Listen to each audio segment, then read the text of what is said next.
rigolo. Allez. Eh bien, bonjour à tous et bienvenue dans ce nouvel épisode d'Avec ou sans J'ai sucre. foiré Inès, on recommence. Parce que j'ai pris mon verre d'eau juste au moment où tu dis bonjour. Allez. Alors attends, il faut juste que je regarde où la caméra alors quand je te parle. Alors, toi, c'est ta cam, c'est celle-là. Super. Ça, c'est notre large. Tu regardes la caméra que tu veux. Et on se Et regarde. je te regarde, bien sûr. En vrai, tu vois. On est reparti. Promis les amis. juré, je ne fais plus de bêtises. Tu fais ce que tu veux, Yo-Yo. T'es chez toi ici. T'es dans ton canapé. Bonjour à tous et bienvenue dans ce nouvel épisode d'Avec ou sans sucre. On est dimanche et qui dit dimanche dit un nouvel invité. Et attention, vous allez avoir l'invité le plus lumineux de cette saison.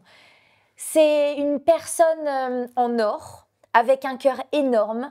C'est la personne la plus sympathique et la plus, et je pèse mes mots, et la plus rayonnante de la télévision. S'il vous plaît, on applaudit Monsieur Yoann Rioux. Oh, merci beaucoup Inès, c'était super. Et on s'est rencontrés en 2019, en plus ta première année de Danse avec les stars, et c'était mon année de Danse avec les stars. Exactement. Et c'était une rencontre vraiment incroyable, et vous étiez allés en finale avec la Djidou Kouré, et donc une superbe rencontre. Ça fait déjà 5 ans. Ouais. Déjà 5 ans qu'on a vécu cette expérience-là. On va aller très très vite, on va en parler rapidement maintenant et plus longuement après. Bien sûr. Qu'est-ce que tu retiens, toi, cette aventure de Danse avec les stars? Moi, je l'ai toujours dit, hein, c'est ma meilleure expérience en télé. Ça fait maintenant 8-9 ans que je fais de la télé. J'ai adoré les autres programmes aussi. Mais là, il y a la durée qui fait aussi. Ça dure 3-4 mois. Ouais. Et donc, tu as le temps de créer des histoires d'amitié, tu as le temps de créer des histoires humaines, tu as le temps de vivre les émotions vraiment jusqu'au bout du bout. Et ce qui est magnifique, ma partenaire de danse, c'était donc Emmanuelle Berne. Oui. Et j'étais à son mariage 5 ans après, là, début août. Donc, c'est pour te Vous dire êtes que… toujours en contact, vous Mais êtes oui, toujours c'est amis. comme toi et Ladji, Oui. c'est que forcément quand tu fais ce programme-là, et parfois peut-être des gens ont du mal à comprendre, ils se disent mais comment en quelques jours ou en quelques semaines, tu peux nouer un tel contact, tu peux finalement entrer dans une bulle, et je peux comprendre que les gens ne comprennent pas justement. Oui. Mais je pense qu'il faut le vivre, je crois que c'est vraiment un programme, tant que tu n'es pas dedans, tant que tu ne le vis pas, tu ne te rends pas compte. Parce que du jour au lendemain, vous les danseurs et les danseuses, vous vous retrouvez dans les bras d'inconnus. Et vous devez tout leur apprendre avec de la pédagogie. Vous devez être patient. Vous devez élaborer des chorégraphies. Vous devez vous mettre au niveau des personnalités avec qui vous êtes. Et donc forcément, un lien secret ou d'amour, ou de haine, ou de joie, ou de… Mais on n'est pas indifférent, c'est juste ce que tu dis. C'est impossible. Ouais. En fait, c'est tout sauf neutre. Parce que du jour au lendemain, ta vie dépend de l'autre, de la personne qui t'accueille. Vous, c'était Ladji. Moi, c'était avec Emmanuelle Berne. Et donc, d'une seconde à l'autre, la personne-là devient la plus importante pendant 2, 3, 4 mois. Et c'est tellement, pour moi, c'est un programme qui est absolument exceptionnel. C'est le meilleur souvenir même quasiment de ma vie. Ouais. Parce que c'est 3-4 mois d'humanité. De destin lié. En fait, moi, c'est comme ça que je danse avec les stars. On a des destins liés. Alors, on va en reparler après, Yoann, de ces destins liés de Danse avec les stars. Ouais. Mais j'adore démarrer avec ou sans sucre en posant cette question à l'invité. J'ai vu le numéro d'Arnaud de sa mère. Très bien. J'ai révisé. Et oui, donc, décrivez-vous en quelques mots, Yoann. En fait, j'ai envie de te laisser te présenter. C'est dur. En fait, comment t'aimerais qu'on te présente? Yoann Rioux, vas-y. Mais c'est très complexe, parce que j'ai écouté Arnaud, justement, Arnaud de sa mère, dire ce qu'il pensait. Mais en fait, tu ne trouves pas que, Inès, je pense que c'est pareil pour toi, on est tout le temps différents. À un moment donné, je peux être super calme, parfois je peux être tout foufou. Oui, je suis très calme, je t'assure.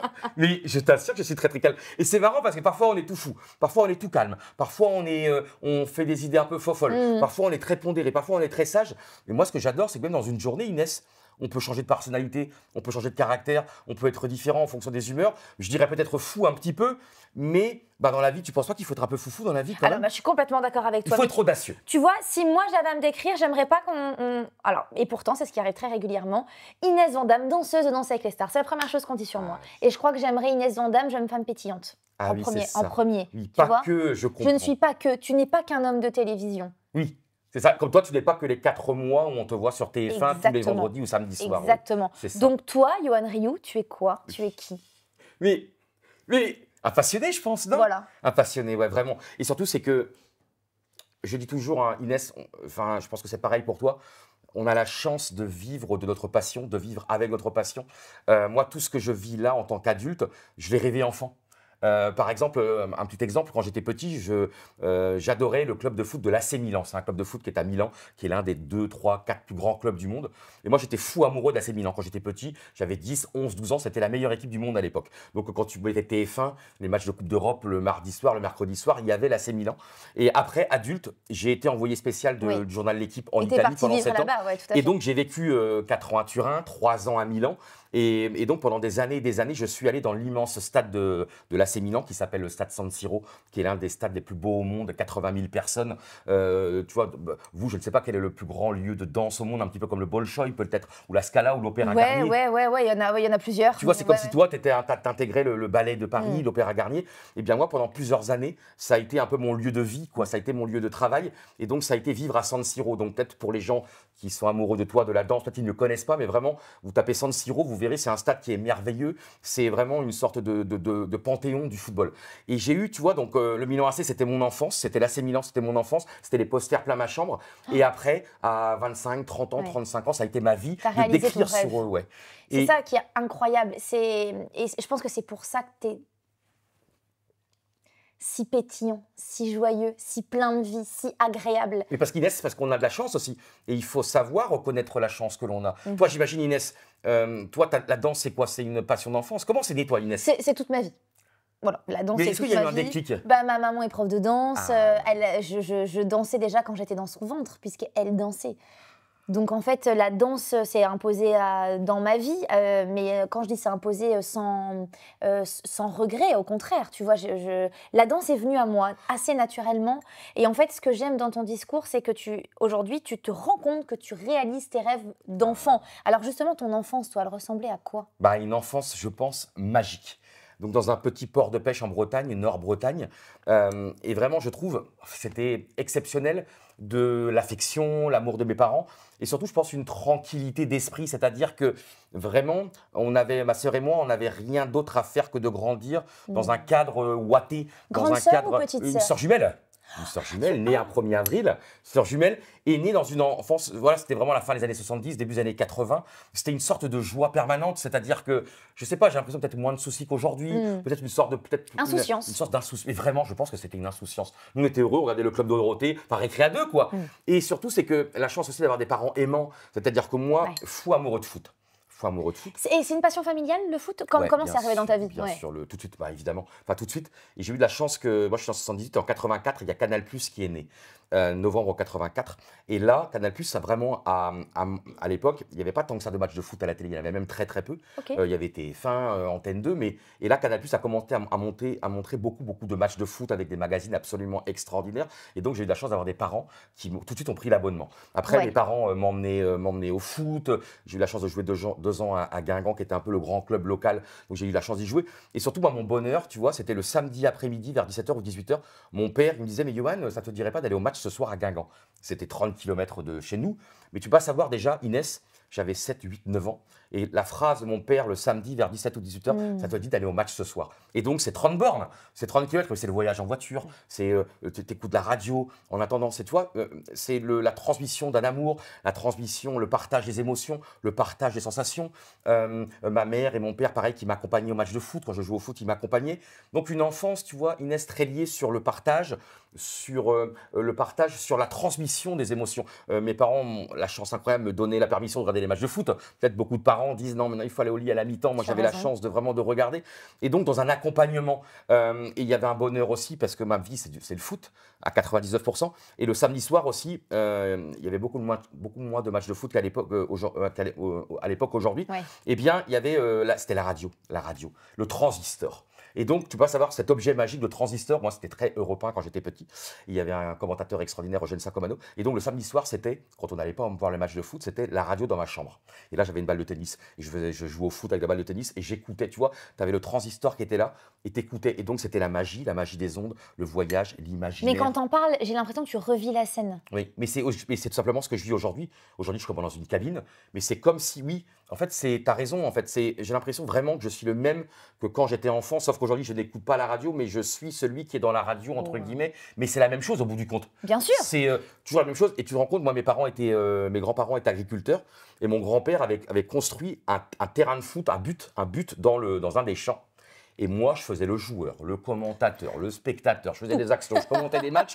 Non, mais c'était un truc de fou. Donc, tu vois, la liberté totale. Ouais. J'étais dans un champ, il n'y avait pas d'horaire. Je pouvais rester 4 heures, 4-5 heures, mes grands-parents disaient rien. Et donc, tu t'inventes un monde, tu t'inventes un imaginaire, tu t'inventes un rêve, tu t'inventes une vie, tu t'inventes tout. Et moi, je pense que je ne sais pas si c'était pareil pour toi, Inès, l'importance de l'ennui aussi. Tu sais, le s'ennuyer. On l'oublie, ça. Mais bien sûr que c'est important. Rester 3-4 heures, parfois, tu fais rien. Réfléchir. Et toi, Inès, comment ton imaginaire avec la danse a grandi quand tu avais 7, 8, 9 ans? Est-ce que tu rêvais beaucoup? Ah, bien sûr. Ah ouais. Ah, mais je rêvais, on se ressemble, Yo-Yo, je rêvais de la vie que j'ai aujourd'hui. Ah De la vie que j'ai eue, surtout, parce qu'avant de Danser avec les stars, j'ai eu la chance de danser avec beaucoup de chanteurs, de partager la scène ouais. avec des Pokora? artistes, notamment Matt Pokora. Bien sûr. On a voyagé, j'ai voyagé dans le monde entier. Et ma vie a plutôt changé depuis Danser avec les stars, mais attention, dans le bon sens du terme, bien sûr. Mais je rêvais de la vie, je l'ai eue, la vie dont j'ai rêvé. Mais je me la suis créée. En fait, Ah c'est oui. ça aussi qui est important, c'est que j'imagine, Johan, là où tu en es aujourd'hui, tu es passé par plein de difficultés, tu es passé par des moments de doute, Bien sûr. des moments d'incertitude. Comment tu les as gérés, ces moments-là? Mais, très bonne question. Mais oui, ah oui, il y a eu un truc, oui, t'as très bien, ta question elle est formidable. Parce qu'effectivement, c'est pas si simple que ça. Et moi, il m'est arrivé un truc extraordinaire dans ma vie qui m'a beaucoup aidé. Donc, quand j'étais jeune, 14-15 ans, j'ai eu la chance de jouer 2 ans à l'En-Avant de Guingamp, qui est vraiment un club pareil. Pour ceux qui ne connaissent pas le foot, c'est peut-être compliqué, mais pour ceux qui connaissent le foot, c'est vraiment. Oh, tu sais que là, derrière la caméra, ils sont en train de boire tes paroles, hein, parce que ça regarde beaucoup le Et foot. Guingamp, c'est vraiment un club, c'est une petite ville de 7000 habitants en Bretagne, mais qui a joué en Coupe d'Europe, qui a gagné la Coupe de France et qui est un club très important. Et donc, moi, en tant que Breton, je jouais dans ce club pendant 2 ans, j'avais 14-15 ans, c'était merveilleux. Mais j'ai été spectateur de mon bonheur. C'est-à-dire que pendant 2 ans, j'ai eu la chance incroyable de jouer dans ce club. Et donc, c'était merveilleux. Mais tu vois, je n'ai pas été acteur de mon bonheur. Après, j'avais 14 et 15 ans Oui, aussi. oui. Et ça, c'était important dans ma vie tout de suite. C'est que donc, pendant 2 ans, c'était merveilleux. Je portais le maillot de Guingamp. J'étais au lycée à Guingamp. Enfin, une sorte à l'époque de centre de formation qui ne disait pas son nom. Mais tu vois, j'étais spectateur. Je regardais mon bonheur. Et j'étais là à l'entraînement, au match. Mais finalement, je ne m'entraînais pas trop. Enfin, tu vois, j'étais là sans être là. Je regardais mon bonheur. Je regardais le petit Johan qui était heureux d'être là. Et Tu après, avais déjà cette conscience-là? ouais, mais j'étais conscient en fait de ne pas jouer le coup à fond. C'est-à-dire que j'étais là, mais peut-être tu vois que je ne courais pas à 100%, parce qu'en fait j'étais trop heureux d'être là Ouais. et ça me suffisait. Et après, je me suis dit, ça m'a toujours servi après, de me dire, Johan, ok, c'est très bien, par exemple, quand tu fais Danser avec les stars ou quand tu fais notre émission de télé importante, c'est bien d'y être, c'est merveilleux d'y être, mais il faut jouer le coup à fond. Tu vois. Et donc, Oui. par exemple, quand Camille Combal nous disait avec Emmanuel Berne, tu sais, on est sur TF1 devant 3 millions de personnes, devant 500 personnes dans le public, il est 23h. Allez, Camille et Johan, c'est à vous dans quelques instants maintenant. Tu sais, quand l'assistant réalisateur Mathieu Oui. Poupillon nous disait, bah, Johan et Emmanuel, après la pub, c'est à vous. Et là, tu vois, quand on te prend par la main et que tu sais que dans 2 minutes, tu vas devoir quand même danser pendant 2 minutes 30, même si évidemment c'est Emmanuel Berne qui faisait tout, c'est vous les danseurs quand même, vous faites Oh quasiment non, tout. tu mais- faisais aussi yo-yo. Et tu vois, et tu vois vraiment Inès, le bonheur de se dire, et là je pensais toujours à ça, de dire, Johan, c'est magnifique d'être là, maintenant il faut quand même le faire. Oui. C'est-à-dire, c'est un petit conseil que je donne toujours tu vois, aux jeunes qui m'écrivent en disant comment on fait et tout, vraiment soyez acteurs. Forcez un peu le destin, pas forcer le destin, parce qu'il n'y a pas le destin à forcer, mais prenez-vous par la main vous-même et vivez vos rêves, mais ne soyez pas spectateur de votre rêve. Et puis provoque Tu ta comprends? chance. C'est comme toi quand tu arrives à Danser avec les stars la première année, déjà tu vas en finale la première année, t'étais pas, t'étais heureuse, t'étais mal, mais toi, vous bossiez jour et nuit, Bien sûr. vous étiez à fond quoi. Bien sûr. Et je pense que Mais parce c'est qu'on est passionné par ce qu'on fait Ouais. aussi. Je pense que c'est ça la force de nos vies, c'est de se réveiller le matin avec passion, de se coucher le soir avec passion, de manger avec passion, Oui. de rencontrer des gens et d'être tous passionnés, et pas par la même chose. Mais la passion, Oui. finalement, ça se transmet et c'est universel. Oui, il y a Inès, il y a vraiment un truc qui est très important aussi. L'échec, c'est très important l'échec. T'as vécu l'échec? Ah bah bien sûr. Et c'est même là. En fait, il y a quelques années, il y a un joueur de foot absolument extraordinaire, un des plus grands il y a quelques années, Fernando Torres. Et il a fait une interview extraordinaire au magazine SoFoot. Donc c'est un très grand joueur de foot qui a énormément gagné. Et l'interview, je vous résume en quelques mots. C'était en gros, pour moi, c'est des phrases qui sont vraiment, je devrais l'interview, elle est encore chez moi, c'est le magazine SoFoot. C'est les plus belles paroles que j'ai jamais lues d'un sportif. Et il avait dit, c'est peut-être pas les mots exacts, mais c'est ça le bien sens. sûr, C'est bien que sûr. dans la vie, on passe notre temps à perdre. On perd nos amis, on Mhm. perd nos parents, on perd nos rêves, on perd nos illusions, on perd notre enfance, parfois on perd notre emploi. Et donc, c'est gagner, c'est anormal. Gagner n'est pas normal. La normalité, la normalité, c'est perdre, et l'anormalité, c'est Oui. gagner. En fait, gagner, ce n'est pas normal. Et il avait vraiment dit cette phrase extraordinaire, dans la vie, on passe notre temps à perdre. Et moi qui suis journaliste sportif, toi en plus tu es danseuse, tu fais des concours de danse, où d'ailleurs chaque année vous n'avez qu'un gagnant. Hein. Et que c'est ça qui est génial, perdre est tellement important. Moi j'adore, par exemple, je n'ai aucune appétence et aucun amour, entre guillemets, pour les gagnants. Enfin, c'est trop bizarre depuis tout petit, hein. Alors que je suis journaliste sportif, je passe du temps à commenter des matchs de foot où il y a un gagnant et un perdant. Mais moi, j'adore les perdants. Mais les perdants magnifiques, les perdants qui se donnent, les perdants qui se battent. Et donc, à tous les jeunes qui nous regardent ou les gens qui nous regardent, en fait, il ne faut pas avoir peur de l'échec. Au contraire, il faut même le vivre, l'échec. Il faut le vivre, l'échec. Et parfois, même, j'ai fait des émissions qui ont foiré, j'ai fait des émissions qui n'ont pas eu de bonnes audiences. Et bien, en fait, Comme quoi, par exemple? tu vois, on a fait une émission pour la chaîne L'équipe, le Meudé, où on est allé à Marrakech. Tu sais, c'était faire des trucs de sport un peu dans la boue. Il y avait eu la mode pendant quelques années, tu sais, le Meudé, où c'est des épreuves, tu te bats un petit peu dans des trucs un petit peu boueux. C'était des trucs sportifs, des obstacles et tout. Et les audiences n'ont pas été au rendez-vous, mais j'ai rencontré des gens absolument extraordinaires. Jérôme Revon, le Tu as producteur. réussi à tirer du positif de Et ça. voilà, et j'ai rencontré des gens absolument extraordinaires. Jérôme Revon, aujourd'hui, Jérôme Revon, qui est un des plus grands réalisateurs de la télévision française, qui a réinventé le sport à la télévision. Qui est mon producteur à la Voilà, Princesse des Jeux, Jérôme d'ailleurs, Revon, j'embrasse. que j'embrasse, un producteur extraordinaire. Alors là, on a fait un programme où on a donné notre âme pendant une semaine à Marrakech. On a tout donné, on a donné tout ce qu'on pouvait. Les audiences n'ont pas été en rendez-vous, mais j'ai rencontré un mec extraordinaire. Aujourd'hui, je travaille avec lui sur France 3 depuis maintenant 6 ans, un programme qui marche. Et c'est pour te dire que, et la force, c'est de se relever. En fait, on s'en fout d'avoir un échec. Tant que tu joues le truc à fond, il ne faut pas avoir honte des échecs, il ne faut pas avoir honte de perdre, il ne faut pas avoir honte de rater quelque chose. Parce qu'en fait, sinon, tu restes chez toi. Et puis, c'est sûr que celui qui reste chez soi, qui ne fait jamais rien, il rate. Celui qui ne fait rien, il n'y a que celui qui... Mon grand-père me disait toujours, il n'y a que celui qui ne fait rien qui ne se trompe pas. Et bien sûr. Et vraiment, Inès, c'est tellement important de ne pas avoir honte de perdre, et même pas de ne pas le cacher, de ne pas le mettre sous le tapis en disant attends, j'ai foiré là. Ouais, j'ai perdu, je ne vais pas trop le montrer, je vais le laisser de côté. Ben oui, Non. et puis même, parce que nous, malheureusement, en télé, on vit beaucoup d'audiences, des audiences Oui. qui tombent le matin. Et ben, tu vois, on foire une émission, ben, on va pas dire alors, Johan, c'était comment aujourd'hui? Elles sont bien les audiences? Ben, elles sont pas bien, elles sont pas bien. Il faut Ouais. pas avoir honte de dire. Non, c'est bon, bah, c'est non, ok, bien sûr. C'était nul. Ben, les gens n'étaient pas au rendez-vous. Et je pense que vraiment, c'est important, tu vois. Là, toi, officiellement, tu n'as pas gagné Danse avec les stars, C'est vrai. mais tu l'as gagné 1000 fois. Bon, Ouais, tu mais peut-être je l'ai déjà allé en gagné finale. 1000 Hein. Je l'ai gagné, t'as complètement raison. Et puis, en fait, et surtout, c'est que dans 10 ans, est-ce que les gens se rappelleront, bon, alors attends, qui a gagné Danse avec les stars en 2017, en 2019? Parce que tu gagnes, toi, la relation que tu crées avec ton partenaire, avec les équipes de production, avec les autres candidats, avec le public. Et que moi, j'ai vraiment un rapport très particulier avec cette notion de victoire. Parce que parfois, les gens ne me croient pas. Tu vois, tu fais des émissions de télé et souvent je dis, mais je m'en fiche de. Ouais. Enfin, en plus, je gagne jamais. Mais souvent, je fais éliminer rapidement, mais c'est vrai en plus. Et les gens me disent, mais Yoann, vraiment, tu dis que tu t'en fiches, mais c'est vraiment le cas. Je dis, ouais, parce que évidemment qu'on veut aller le plus loin possible, évidemment qu'on va se battre pour aller le plus loin possible. Mais Évidemment c'est qu'on pas va tout donner. grave si on n'y arrive Voilà, pas. on ne fait pas exprès d'être éliminé. Oui. Mais il faut, et je pense que ça, c'est pour les jeunes, je pense que c'est important. Parce C'est un bon qu'aujourd'hui, message, tu as raison. tu sais, on Yoann. vit dans le culte de celui qui gagne le plus d'argent, celui qui a la plus belle voiture. Mais celui qui a- pourquoi on vit dans ce culte-là? J'ai du mal à comprendre Moi ça. aussi. Parce que, je sais pas, il n'y a rien de plus touchant pour moi qu'un sportif, enfin c'est mon milieu le sport, il n'y a rien de plus magnifique qu'un sportif avec ses fêlures, avec ses failles, avec ses blessures. Regarde Lionel Messi, le plus grand sportif de l'histoire avec Diego Maradona, footballeur avec Diego Maradona, Pelé, Johan Cruyff. Lionel Messi, avant de gagner la Coupe du Monde en 2022, il a fait plusieurs Coupes du Monde, 2018, 2014, 2010, 2006, où il n'a pas gagné la Coupe du Monde. Et ce qui est beau à Lionel Messi, c'est qu'il a gagné, tu vois, à plus de, je ne sais pas s'il avait 35 ans, mais autour de 35 ans.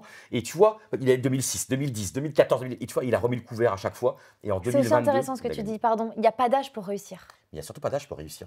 Et je pense que justement, moi je pense que collectionner entre guillemets les échecs, mais pour moi j'aime même pas le mot échec. Non, alors. Échec c'est quand limite tu as tout fait pour foirer ou quand tu n'as pas tout donné pour foirer. Et moi, je pense qu'on peut. En fait, le problème, c'est que échec dans notre société, Oui. c'est considéré comme négatif. Alors que nous, là, quand on en parle, échec, c'est pas réussir, c'est OK. C'est pas grave. En fait, nous, on le considère Bien pas de la même sûr, manière. bien Et j'ai sûr. lu un livre là-dessus qui s'appelle Les Vertus de l'échec de Charles Pépin aussi, qui est super. ouais. Je vous mettrai le lien Ah oui. sous la description de la vidéo, que j'ai aussi adoré. Et ça rejoint exactement ce que tu dis. Et tu vois, par exemple, Inès, à un moment donné, avec Danse avec les stars, donc avec Emmanuel, à un moment donné, vraiment, tu vois, il y avait une répétition et j'avais un porté compliqué où Oui, je me souviens. elle tombait et moi, Elle je devais la glissait. récupérer par Tout terre. à fait, ouais, ouais. Et je le savais que ça allait foirer. Je le savais qu'à un moment donné, et on a tout fait pendant la semaine, vraiment, on s'est battu. Et donc arrive le moment où il y a le direct, et là. Et donc Emmanuel, voilà. Et moi, je dois la récupérer. Et toute la semaine, je me suis dit, Johan, tu foires pas. Hein. Et je l'ai laissé tomber, Emmanuel. La pauvre Emmanuel, je t'embrasse. Et je n'ai pas fait exprès. C'est totalement involontaire. Et c'est un truc de fou. Et je me suis dit, pour le Johan, tu ne la laisses pas tomber. Tu prends soin, délicatesse. Et donc, en plus, tu es en fin de chorégraphie. Est-ce que vous n'étiez pas habillés tous les deux pareil sur cette chorégraphie-là? C'est pas celle-ci? Vous étiez habillés un peu en costard? J'arrive pas à revoir les émissions. Tu C'est vrai. te regardes jamais? Jamais. Et c'est pour te dire que. Ouais, tu m'as posé la question Inès fantastique tout à l'heure, est-ce que j'ai connu des échecs? Mais j'en ai connu plein des échecs, bien sûr. Là, j'ai pas mais constamment, même dans la vie personnelle, dans la vie privée, dans la vie. Mais Et c'est ça qui rend attachant les gens, non? Enfin, je sais pas. Ce qui rend attachant les gens, c'est quand. Moi, j'adore, c'est quand un sportif, un athlète ou un artiste ou quelqu'un, même Mhm. une personne, eh bien, se confie sur je n'y suis pas arrivé, je n'y arrive pas, je ne Mm. peux pas, bah non, excusez-moi, je n'ai pas réussi. Quand le stress te bouffe, quand le stress te prend, quand le Mhm. stress t'empêche.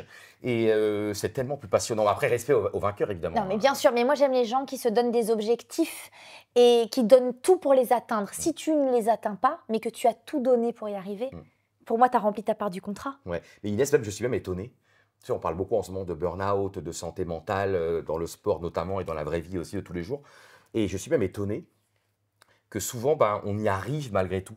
Moi, je suis même Ouais. étonné qu'il n'y ait pas plus de cas où tu vois, on n'y arrive pas. Limite, on n'a pas le droit dans la société de dire on n'y arrive pas. Excusez-moi, je peux C'est pas. mal vu. On ne peut pas. Et même, et comme quoi, ben, tous, on essaye le matin, on se lève et on essaye de faire. Moi, j'adore dans la vie, tu sais, de dire on fait comme on peut. C'est pas on fait comme on veut, on fait comme on peut. Chacun fait avec les cartes qu'il a. Dans la naissance, on a des cartes et on fait Ouais. comme on peut. Et je trouve que c'est fascinant de se dire.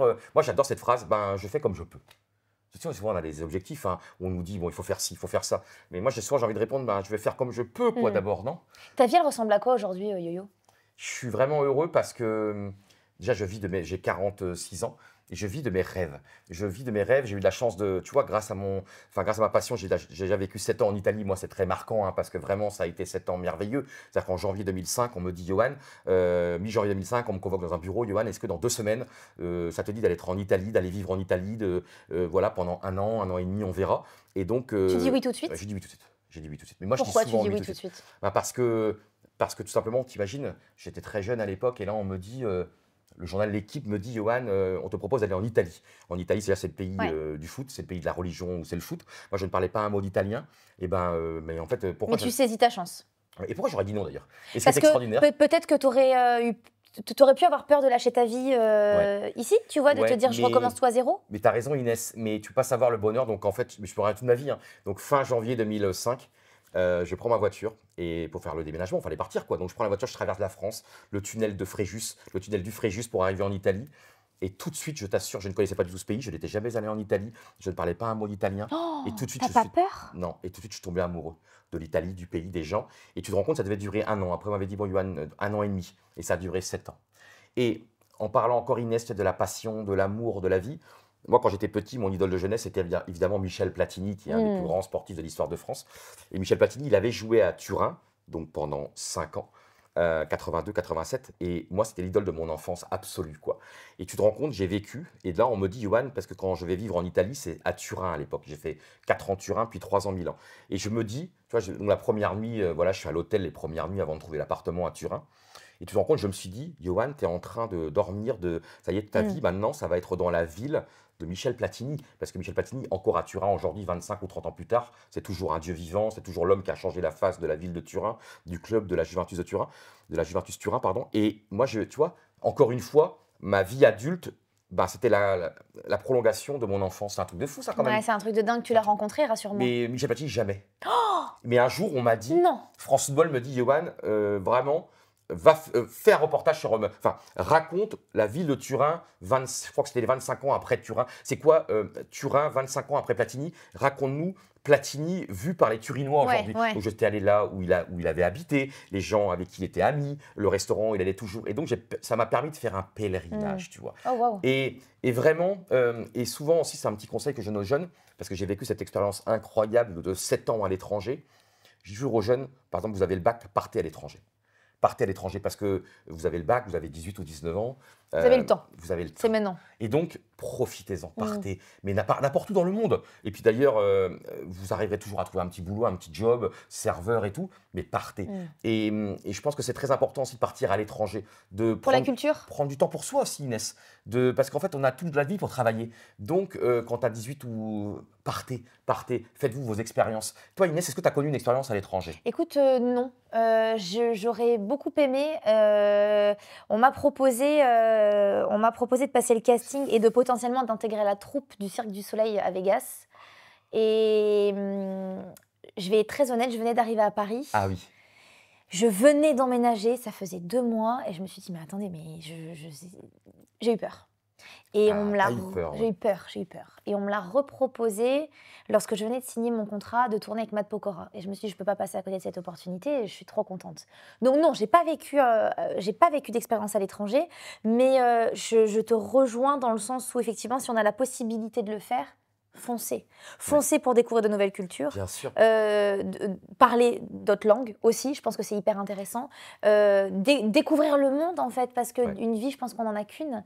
Et c'est important de la vivre à 100%. Et tu le dis très bien, on a toute la vie pour travailler. Quand tu reviens de ces 7 ans en Italie, tu fais quoi en France? Ben là, je reviens donc à Paris, dans la même entreprise, le groupe L'Équipe, et donc Pourquoi tu journaliste. reviens d'ailleurs? Je reviens parce qu'au bout de 7 ans, le journal me propose, au sein du groupe L'Équipe, tu sais, tu as le journal L'Équipe, Mhm. tu as le magazine France Football. Et moi, pendant les 7 ans, j'étais pour le journal L'Équipe. Et là, on me propose d'intégrer France Football, le magazine, pour faire des interviews. Donc, je dis oui. Mais tu sais que quelques années plus tard, donc moi, je fais l'Italie 2005-2012. Donc, à 2012, je reviens à Paris. Et tu sais que fin 2015, un autre tournant dans ma vie, je regarde un programme à la télé, je me souviens toute ma vie, donc c'est fin 2015, c'est les périodes de Noël. Je regarde la télé et je regarde un documentaire sur des gens qui avaient quitté leur vie, qui avaient changé de vie, Mm. et j'entends le mot congé sabbatique. Donc des gens qui prennent entre eux, je crois que c'est entre 6, 7 mois et 1 an, et qui vont vivre souvent à l'étranger. Et donc le congé sabbatique, en gros, c'est tu quittes ton entreprise pendant X mois, Mhm. mais tu es sûr de retrouver De ton poste. pouvoir Tu n'es juste pas revenir. payé et tu retrouves ton poste. Et là, je vois, je t'assure, Inès, je me suis dit, mais là, j'ai eu un déclic, je me suis dit, je vais le faire, je vais partir en congé sabbatique. Et donc, T'en avais besoin? mais non, j'ai eu un déclic. Enfin, de voir, d'entendre le mot. Toute ma vie, je me souviendrai de ce documentaire, des personnes qui parlaient. Et donc, quelques jours plus tard, je suis allé voir mon chef et je lui dis, monsieur, ben, je vais partir en congé sabbatique. Je vais le faire. Et donc là, donc, on était donc, moi, le documentaire, je le vois fin 2015. Et non, pardon, oui, excuse-moi, je le vois fin 2014. Non, pardon, ouais, je le vois fin 2014. Et tu te rends compte, quelques mois plus tard, je suis parti vivre 7 mois à Newcastle, dans le nord de l'Angleterre. Parce que tu te rends compte, donc, du jour au lendemain, donc t'imagines, je suis en 78 et là on était en 2015, tu vois, j'avais plus de 30 ans, hein. Et donc, du jour au lendemain, je suis parti vivre 7 mois à Newcastle. Et Newcastle, Pourquoi? pourquoi encore? Tu vas me dire pourquoi. Parce que je suis allé 2 fois, quelques mois plus tôt, quelques années plus tôt, en reportage à Newcastle, 2 fois une journée, voire 2 fois une journée, 2 joueurs de Ouais. football, Loïc Rémy et Rémi Cabella. Et je suis tombé amoureux de Newcastle. Wow. Mais tu vois, quelques heures de reportage, parce que Newcastle, c'est un peu comme la Bretagne, hein, c'est le Nord-Bretagne, donc c'est le ciel gris, c'est tout ce que j'aime, mais c'est vraiment la mélancolie, peuple un peu fou à Newcastle, c'est une des villes les plus festives du monde, mais une des villes, les gens, les cœurs sur la main, une ville industrielle. J'ai adoré cette ville, et tu te rends compte, grâce à des reportages, donc grâce à des reportages foot, où j'ai rencontré des gens, où j'ai rencontré de l'humain, je suis parti vivre à Newcastle. Tu vois, donc je vivais tout simplement chez une dame. J'allais dans une école à Newcastle pendant 6, 7 mois, où il y avait plein de gens vraiment venant de tous les pays du monde. Je me suis D'accord. retrouvé en classe avec des Sud-Coréens, des Chinois, des Japonais. Et tu faisais quoi à l'école? Eh bien, on apprenait l'anglais. C'était des cours d'anglais. En fait, c'était une école internationale C'est privée. génial. Et je me suis retrouvé dans une classe, mais je me souviens ouais, des Sud-Coréens, Japonais, Chinois, des gens du Qatar, Arabie Saoudite, Émirats Arabes Unis. Et le truc, c'est que tous les week-ends, pendant 7 mois, 6, 7 mois, j'allais voir des matchs de foot partout en Angleterre. Ah, Donc je wow. prenais des trains, je dormais même parfois tu sais, je dormais la nuit dans les gares en attendant le train le matin. Et j'allais à Leicester, j'allais à Manchester, j'allais à Londres, j'allais à Liverpool, j'allais en Écosse. Et tu vois, c'est pour te dire que même à 30, je suis nul en mathématiques, mais c'était en 2015 et je suis en 78, eh bien, du jour au lendemain, j'ai changé de vie et je suis parti à Newcastle. C'est Et je suis incroyable. rentré. Et moi, je suis fou. Mais je crois que je suis fou, en fait. Bah, Parce alors, que du jour au lendemain, je peux écoute, changer de vie. ouais, alors écoute mon yo-yo, je pense que t'es un peu fou, mais c'est pour ça qu'on t'aime. Et en fait, j'adore le message que tu renvoies. C'est que t'es là, t'es à Paris, ensuite on te propose d'aller en Italie, on te dit 1 an, bah finalement t'en restes 7. Ouais. C'est quand même assez incroyable. Bien Tu pars sûr. pour 1 an, tu restes 7 ans, puis tu vas revenir à Paris, on te propose un poste, c'est génial, tu regardes un reportage, ah bah tiens, bah si je prenais un congé Ah, mais c'est sabbatique, ça. je pars. Mais tu te rends compte que la plupart des gens ne sont pas comme Mais toi. après aussi, il y a le fait aussi de la situation. Tu vois, par exemple, je suis pas propriétaire, tu vois, j'ai pas d'enfant, je suis pas marié, donc aussi la situation permet. Oui. Après, je comprends si quelqu'un, Oui. si à 30 ans, tu es marié, tu as des enfants, tu es proprio, tu as une maison, peut-être que tu peux pas. Moi, je profite aussi de cette vie-là aussi, de liberté, entre guillemets, pour pouvoir faire ces folies-là. Et moi, je me dis encore, mais je t'assure, Inès, demain, je sais pas quelle sera ma vie. Je peux me lever demain, tu vois, par exemple, j'ai pas d'emploi du temps, je sais pas ce que je vais faire dans 2 heures. Je suis quelqu'un vraiment toujours à l'instinct. Là, par exemple, cet après-midi, tu es de Dunkerque. Moi, je suis fou de Dunkerque, je suis fou du Nord, je suis fou de Pas-de-Calais. Je peux prendre la voiture, je peux aller à Calais, aller ce soir dans une friterie. Hein. C'est-à-dire que vraiment, j'ai pas du tout d'emploi du temps, mais c'est vraiment ça. Hein. Je Et sais. parfois, je t'assure, je vais à Calais, j'ai une friterie que j'adore. Quand tu dis port de Calais, non mais il te file 4 portions. Non mais je Ah bah, t'assure, bien j'ai sûr. plus le nom de la friterie, mais je te au bout du quai. Non mais au bout du port, mais c'est un truc de fou. Il faudrait qu'on la retrouve, l'adresse. Et je t'assure, je peux faire 2 heures de voiture. Hein. Et je m'en fous, je fais l'aller-retour. Hein. Mais je suis un fada. Et donc, tu prends des frites. Et là, je suis dans le port. Là, comme ça, je vois les cargos qui s'en vont, les ferries et tout. Et je me fais une frite. Je me fais un américain. Non, mais ça, je suis Est-ce que, fada. est-ce Je suis que fada. Johan, t'as pas eu l'impression de mettre ta vie professionnelle Bien sûr. en avant par rapport à ta vie personnelle? Et si oui, est-ce que tu as des regrets aujourd'hui? Non, parce que Inès, tu as tout à fait raison, évidemment. Mais parce que, en fait, on a la chance, vous c'est pareil, je pense aussi, Inès, journaliste sportif, c'est pas, enfin, c'est plus qu'un métier. Quelqu'un l'avait dit, je crois, un jour, c'est Christian Montaillac qui avait dit, ce n'est pas un métier, c'est une profession de foi. C'est entrer limite dans un monastère. C'est-à-dire qu'en fait, c'est tellement une passion, c'est pas un métier ce que je fais journaliste, enfin, c'est journaliste sportif. C'est-à-dire que ça, c'est une profession de foi. C'est tellement beau, c'est tellement magnifique, c'est tellement de la chance. On passe notre vie à rencontrer des gens. Moi, vraiment, de 2001 à 2016, avant de commencer donc la télé, avant qu'on me propose de faire de la télé à l'équipe, c'est que moi, j'étais vraiment journaliste de presse écrite à l'équipe. Donc, de 2001 à 2016, pour l'équipe et France Watch, je passais ma vie à interviewer des gens. J'allais, Johan, donc demain, tu vas à Milan, tu interviews tel joueur. Demain, tu vas à Lyon, tu interviews ce joueur-là. Donc, je passais ma vie souvent à faire des interviews. Souvent, je fais des interviews. Donc, je passais ma vie à tendre des micros. Et donc, tu peux pas savoir, donc à récolter des gens, à récolter des témoignages, des émotions, et donc à tendre l'oreille, à écouter l'autre. Et donc, c'est un métier merveilleux, Mais t'imagines? tu t'es jamais sentie seule? Non, et c'est marrant parce que souvent ma maman me pose la question, mais Yoann, t'es pas seul à Paris et tout? Non, parce on est déjà rempli de cette passion incroyable. Oui. On est rempli de. Parce que c'est vrai qu'on n'est jamais seul, parce que dans notre métier, et vraiment surtout de 2001 à 2016, où là j'étais tout le temps quasiment sac à dos sur le terrain. J'étais comme souvent à faire des reportages, à interviewer des gens. Et donc, vraiment, tu es dans l'écoute. Et donc, tu es porté par les témoignages des sportifs, des athlètes, tu es porté par leur vie, tu es transporté, même pas porté, tu es transporté. Et donc, c'est vrai que j'étais seul officiellement, mais tu l'es jamais. Parce que, et puis bon, nous, c'est un métier qui prend beaucoup de temps quand même, c'est un métier qui est chronophage. Où, moi, par exemple, tu vois, parfois, je rentrais de Lyon, de Marseille, j'avais des interviews à faire, et donc je rentre de 3 heures, d'une interview de 3 heures, donc je revenais, je mettais le dictaphone, je réécoutais tout, tu notes tout, après il faut couper, donc des nuits entières, aussi des nuits Énormément blanches. de travail. Des nuits entières. Et donc, je peux te comprendre. Alors oui, j'ai 46 ans, j'ai pas d'enfant, je suis pas marié, mais j'ai une copine. Mais c'est pour te dire que non, j'ai pas de regrets parce qu'encore une fois, tout arrive ou tout n'arrive pas et qu'il n'y a pas de règles. Non, il n'y a pas Il n'y a de... pas de règles. Il y en a qui trouvent la femme de leur vie ou l'homme de leur vie à 18 ans, ils sont mariés à 20 ans, ils ont leur enfant, ils sont propriétaires. Ben moi, c'est pas ça. Mais c'est ça qui est génial, ne jamais regarder le voisin, ne jamais regarder l'autre, ne jamais être envieux, ne jamais se dire ah putain, eux, est-ce que eux, ils réussissent leur vie ou pas? Parce qu'il n'y a pas qu'un chemin en fait. C'est ça qui est merveilleux dans la vie, non? Enfin, qu'est-ce qu'on s'en fiche? Après, tant mieux. Hein. Moi, ceux qui sont, tu vois, là, je suis allé au mariage d'Emmanuel, mais quel bonheur absolument extraordinaire. Mais ne pas, Ne pas se comparer. ne pas se comparer. Voilà, c'est le mot. En fait, si toi, t'aimes ta vie comme elle est là, Oui. grand bien te fasse, en fait. Et puis, il n'y a pas de vie dans un cadre, en fait. Pour moi, la vie, c'est tout sauf un cadre. La vie, au contraire, le cadre, il faut le déstructurer. Bien Il sûr. faut le. Et encore une fois, ceux qui vivent ça, mais tant mieux et merveilleux. Et c'est vrai Si que eux même. sont heureux comme ça, Et même, évidemment. ça donne envie. Au contraire, les gens qui sont amoureux, enfants, tout se passe super bien, mais quel bonheur. Et on a envie de le vivre. Mais c'est très important aussi ne pas se dire, oh putain, je suis en retard. Oh là là, attends, ouais, mais eux, déjà. Toi, t'as ils ont- pas l'impression d'être en retard. T'as l'impression d'être là où Non, tu mais dois vraiment, être. parce que surtout, c'est que regarde, on ne sait pas ce qui va se passer. On ne sait pas, il y a un proverbe italien absolument extraordinaire. C'est marrant parce que je l'ai appris que récemment, je ne l'avais pas entendu pendant 7 ans en Italie. Et qui est terrible d'ailleurs ce proverbe, mais le destin se réveille toujours 2 heures avant nous, ou 1 heure et demie avant nous. Le destin se réveille toujours 2 heures avant nous. Pour te dire qu'on ne maîtrise rien. Enfin, Non, moi, je pense on que c'est maîtrise quelqu'un, je pense que je suis quelqu'un, ma théorie, hein, on ne maîtrise pas grand-chose, quoi. Et donc, le truc, c'est que qu'est-ce qui va nous arriver? On ne sait pas. Qu'est-ce qui Non. va nous arriver demain, cet après-midi, les rencontres de la vie, les trucs. Et donc, il Ah, faut faire comme on peut. t'es bien placé quand même pour en parler en plus, puisque Mais oui. effectivement, avant 2016, donc tu nous disais presse écrite, plutôt presse écrite, Bien sûr. et 2016, tournant dans ta vie finalement, et là, tu arrives en télé.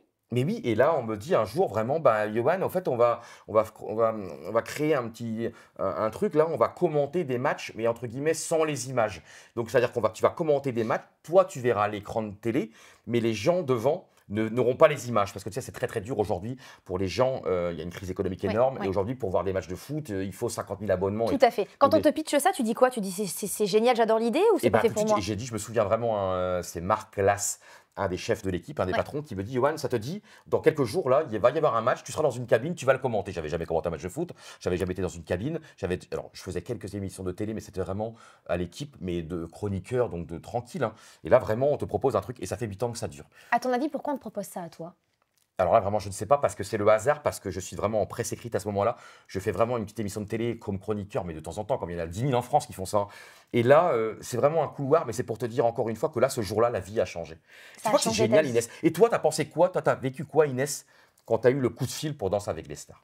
Quand on t'appelle en disant, Madame Vandamme, Mademoiselle Vandamme, on te propose de faire Danser avec les stars, tu as réagi comment? Tu as pleuré? Alors, on me propose de passer le casting, d'abord. Ah oui. Tu vois, il y a d'abord ça. Donc, je dis OK. Sachant qu'on m'avait déjà proposé 2 ans auparavant de faire Danser avec les stars, j'avais refusé, puisque j'étais en tournée avec Matt Pokora. Donc j'avais refusé, je ne voyais pas ma vie du tout là-dedans. Et puis 2 ans plus tard, 2 ou 3 ans plus tard, d'ailleurs, on me le repropose et je me dis, bon, bah, je vais quand même... je vais aller passer le casting, parce que j'ai pas peur d'échec, moi non plus. Bien sûr. Donc passons le casting. Si je réussis le casting, j'aurai 2 options. Si je réussis le casting, soit je le fais, soit je le fais pas. Soit je décide de le faire, soit je décide de pas le faire. Et si je ne réussis pas le casting, bon bah ça s'imposera à moi, je dois pas le faire. Et l'univers m'enverra le message de tu ne dois pas le faire. Bon bah là l'univers m'envoie le premier message de tu réussis le casting. Est-ce que tu veux le faire ou est-ce que tu ne veux pas le faire? Et j'étais prête à le faire. Et là, quand on m'appelle pour me dire que ça y est, tu es prise, je me souviens très bien, je suis à côté de Disneyland. Et je suis avec un ami qui s'appelle Julien, que j'embrasse. Et là, je le regarde, je lui dis, je vais être danseuse professionnelle sur l'émission Danser avec les stars.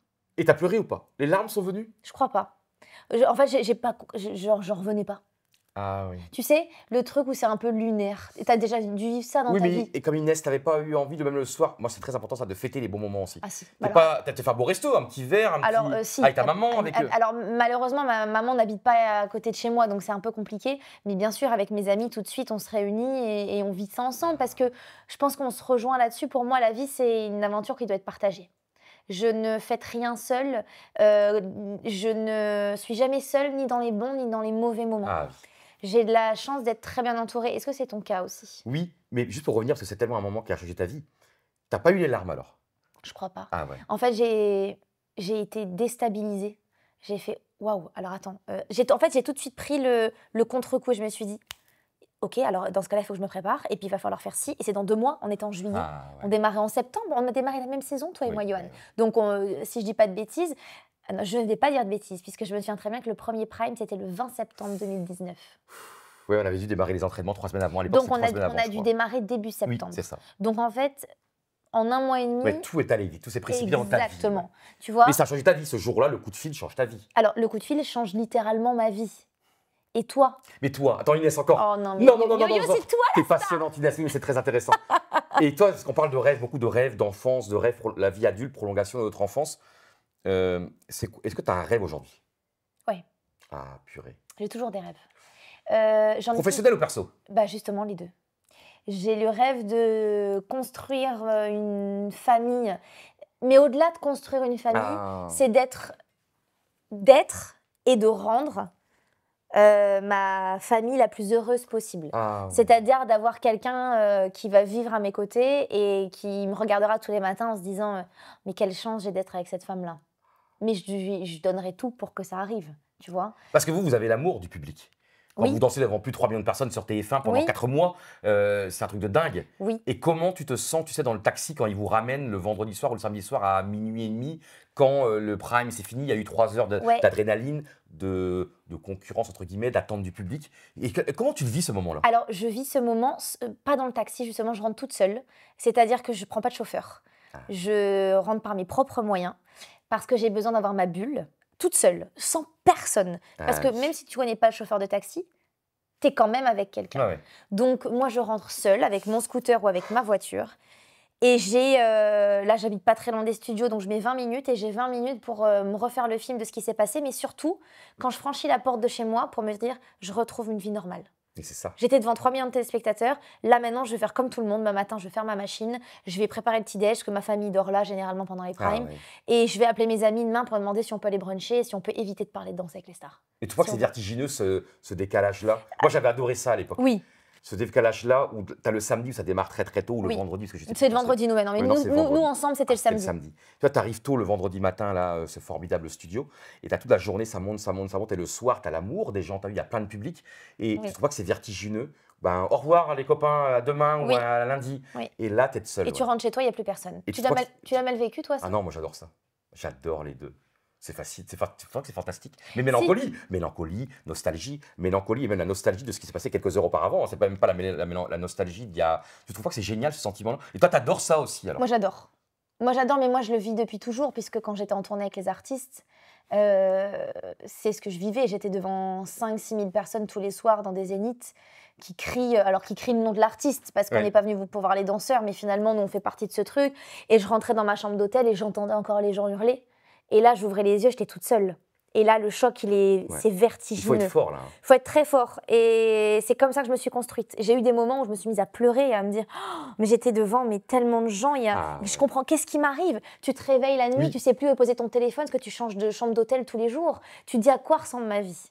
Est-ce que ça t'est arrivé, toi, de te dire je sais plus où j'en suis dans ma vie? Ou tu as toujours réussi à garder cette ligne directrice? Je crois que j'ai eu de la chance vraiment. C'est pour ça que je suis vraiment un vénard, tu sais. Enfin, c'est la chance d'avoir eu des bonnes rencontres, des personnes un petit peu des anges gardiens qui m'ont guidé, qui m'ont proposé des choses, qui m'ont soutenu, qui m'ont porté, qui m'ont soutenu. Et donc, forcément, tu es aidé. Mais si t'es pas. Enfin, je pense qu'on est vraiment rien quoi, dans la vie, même. Je parle même pas du milieu artistique ou du milieu. Enfin, on est nous tous dans le monde. Hein, si t'es pas aidé par les bonnes personnes. Mais c'est très touchant ce que tu dis. C'est-à-dire que toi, Inès, tu sens que tu arrives à un moment de ta vie quand même. Ouais, où tu as besoin de rencontrer la bonne personne, Ouais. de fonder la famille, d'avoir des enfants. Ouais, c'est ça qui est Eh génial. ben, moi, ce qui fait ma réussite professionnelle aujourd'hui, c'est mon cercle personnel. Ah, ouais. En fait, sans eux, sans ce socle d'amis, de famille, je suis certaine que je n'en serais pas là dans ma vie professionnelle. Ah, ouais. Et Tu vois donc, tu as envie de, quand tu rentres de ces émissions totalement dingues, De extraordinaires et retrouver tout, une vie normale. ouais, et d'avoir ton chéri là, quoi, Ouais. pour se confier, Oui, pour mais vous là, échanger, pour ouais. l'instant, j'ai ma famille, tu vois, Bien et sûr, c'est aussi très bien. sûr. Et puis d'avoir une vie normale. Tu vois, on va regarder vite fait le replay de Danse avec les stars, on va regarder la performance, et puis on va rigoler, et puis on va passer à autre chose. Ouais. Et toi, tu te regardes jamais, par contre. C'est ça Je qui est peux pas, drôle. non, je Pourquoi supporte pas. Alors pourquoi Pourtant, il faut normalement pour améliorer sa voix, la posture Pourquoi et tout. tu te regardes Mais on pas est beaucoup comme ça aussi, on ne peut pas. Moi, je peux pas la voix, je peux pas. Mais c'est impossible. Mais c'est parce que Mais ma t'as voix, dit- elle est horrible. Mais pas du tout. Je peux pas, et puis j'ai des tics, j'ai des mimiques, je peux pas. Mais on Je ne adore. regarde. Alors, il y a juste 2-3 commentaires de match. C'est des petits extraits, ça dure 10 secondes, où je fais tellement les plombs, je peux regarder avec amusement et vraiment rigolade. Mais non, mais je peux pas. Pourtant, normalement, il faut pour s'améliorer, pour progresser. Mais j'ai ma voix, je trouve que ma voix, elle n'est pas la même. Enfin, quand je m'écoute, enfin, d'ailleurs, Oui, je c'est comprends. pas la voix qu'on a, hein, mais la voix que quand les rares fois où je m'écoute, j'ai l'impression que c'est ma voix, ça, mais c'est une voix de débile, c'est pas possible. Et donc, c'est une voix atroce. Et j'aime pas m'écouter, c'est horrible. Je m'écoute jamais les grosses têtes, je regarde jamais les émissions. Mais par exemple, tu vois, avec Emmanuel Berne, malheureusement, je n'ai jamais pu regarder une seule fois. Alors, Dieu sait que j'aimerais bien les revoir. Mais je peux pas. Je me dis, non, Yoann, je peux pas te regarder ça, je peux pas. Non, pourtant, Et t'as donc- été super, je suis pas Mais, d'accord avec toi. ouais, mais c'est trop marrant. Et puis, c'est important, Inès, aussi, tu sais, quand on parle des rêves et tout, pour les gens qui peuvent nous regarder, et qui, disons, voilà, peut-être qu'ils hésitent dans leur vie ou pas, pour revenir, tu sais, à oser. Parce que ouais, vraiment, le premier et vrai tournant décisif de ma vie, bah, c'est vraiment, je suis en fac à Rennes, en fac d'histoire à Rennes. Je veux faire journaliste, évidemment, à l'époque. Déjà, je dois avoir 20 ans, 21 ans. Et j'écrivais le week-end pour le Télégramme, le journal Le Télégramme. Et tu te rends compte, à un moment donné, donc j'avais ma copine. Et je me suis dit, qu'est-ce que je vais faire pour la Saint-Valentin? Donc, c'était la Saint-Valentin 2000. Je me suis dit, qu'est-ce que je vais lui offrir? Et puis, à l'époque, j'étais vraiment fou de ça. J'étais encore plus fou Ah qu'aujourd'hui. bon, c'est possible, Ouais, t'es encore ouais, plus fou j'étais qu'aujourd'hui? Et je me suis dit, qu'est-ce que je peux lui offrir? Mais un truc marquant, tu sais, quand tu as 20 ans, et tu te rends compte. Et donc, à l'époque, ma copine, au petit déjeuner, à l'époque, à l'équipe, il y avait un journaliste absolument extraordinaire qui s'appelle Christian Monteillat, qui est en retraite aujourd'hui, écrivain, journaliste, et vraiment. Et donc, il écrivait des papiers de temps en temps, des chroniques très cinématographiques, très sentimentales, des chroniques absolument merveilleusement écrites, merveilleusement ciselées, mais très douces, très jolies, très. Et donc, tu te rends compte que ma copine, elle me lisait à haute voix les papiers de ce journaliste le matin au petit déjeuner. Et donc, pour la Saint-Valentin, j'ai eu l'idée, je vais écrire à ce journaliste. Et pour lui dire tout simplement, alors je lui ai écrit, là je te résume en quelques lignes, j'ai fait des pages et des pages. Monsieur Montaignac, je vous aime. ma copine vous aime. Et vous vous rendez compte, ma copine, le matin, au petit déjeuner, elle me lit à haute voix vos papiers. Accepteriez-vous accepteriez-vous d'être notre cadeau de Saint-Valentin? Est-ce qu'on peut vous rencontrer? Oh. Et moi, je me suis dit, évidemment, à l'époque, il n'y avait pas Internet. Il y Ouais, avait ouais, bien pas... sûr. Donc, à l'époque, courrier, hein, tu vas à la poste, tu envoies le courrier. Moi, je me suis dit, jamais il me répondra, jamais, même peut-être qu'il n'aura même pas le courrier. Et donc, il me répond. Il te Et il dit me dit, quoi? et donc, il y a la rencontre. Et donc, Mais elle me dit, non. montez à Paris. Et donc, on monte à Paris. Je me souviens, c'était une fin de journée. Donc, ça se fait donc en février. C'était pas le 14 février 2000, mais février ou mars. La rencontre se fait en février ou en mars 2000. Fin de journée. Je me souviens, une petite lampe dans un bureau, une petite lumière tamisée. Formidable rencontre. Et moi, j'ai pas fait ça pour moi, hein. J'ai pas fait ça pour ma carrière en me disant tiens, je vais faire ça comme ça. Ouais, bien sûr. Non, j'ai fait ça pour elle. pour mon amoureuse, pour nous, c'est comme rigolo quoi. La rencontre. Donc, et là déjà, je tombe sur un monsieur Christian Montaignac absolument d'une gentillesse extraordinaire, aussi beau en vrai que dans ses papiers. Et à la fin, mais il me dit, mais Johan, je ne sais plus comment il m'appelle, Johan ou Monsieur Rioux, mais est-ce que vous voulez faire journaliste ou... Parce qu'en fait, pendant l'heure qu'on avait passée avec lui, il avait parlé de lui, de sa carrière, de sa vie, de l'amour et tout. Et il me dit, Monsieur Rioux, vous voulez faire journaliste? Je dis oui. Ben oui, j'écris un peu le week-end pour le Télégramme. Et il me dit, Je peux lire? ouais, Wow. envoyez-moi quelques papiers. Envoyez-moi quelques papiers. Mais moi, à ce moment-là, je crois que on est donc 2000, donc 78, 88, 98, donc j'ai 22 ans, 21, 22 ans. Et là, donc, je lui écris, je lui envoie un courrier avec, je sais pas moi, 15 papiers ou 20 papiers, ça je me souviens plus, mais il y avait 15 papiers ou 20 papiers. Et j'avais la chance au Télégramme d'avoir des chefs qui me laissaient libre, donc je pouvais écrire des papiers un peu foufou de temps en temps et tout. Et donc j'envoie. Et là, il me dit cette phrase absolument merveilleuse, donc là on est en mars 2000, et il me dit, Johan, je ne suis chef de rien à l'équipe, je ne suis pas le patron, mais il y a une structure extraordinaire qui s'appelle le Vivier des jeunes journalistes. C'est une structure, c'est un département à l'équipe, qui a plus aujourd'hui, mais à l'époque il y avait, donc c'était en gros, tu arrivais à l'équipe et tu passais par cette cellule-là, les jeunes journalistes, une sorte de centre de formation. Ouais, c'est ça, ok. Et là, il me dit, on est donc en mars 2000, il me dit, il y a deux périodes de recrutement à l'équipe, c'est septembre et janvier, donc là on est en mars, c'est trop tard pour janvier, mais fin août ou début septembre prochain, vous allez écrire à telle personne, Gérard Echnès, qui est le patron de cette structure, et vous allez lui écrire de ma part, en disant, vous faites votre rêve, vous adorez le journalisme et tout. Donc, de nouveau, rebelote, fin août, début septembre 2000, j'écris à monsieur Gérard Echnès, et je dis, monsieur Gérard Echnès, voilà, et tout. Et là, il me répond pareil, une phrase, je suis tombé que sur des gens incroyables, vraiment. Et donc là, il me dit, vous avez gagné le 78 millième prix, vous pouvez venir me voir à Paris pour me rencontrer. Et là, on est en octobre 2000. Et il me dit, si vous voulez, prenez un appartement à Paris en janvier et puis on se voit. Donc je prends un appartement à Paris en janvier 2001, on se voit et il me dit, c'est bon, vous démarrez dans 2 jours, quoi.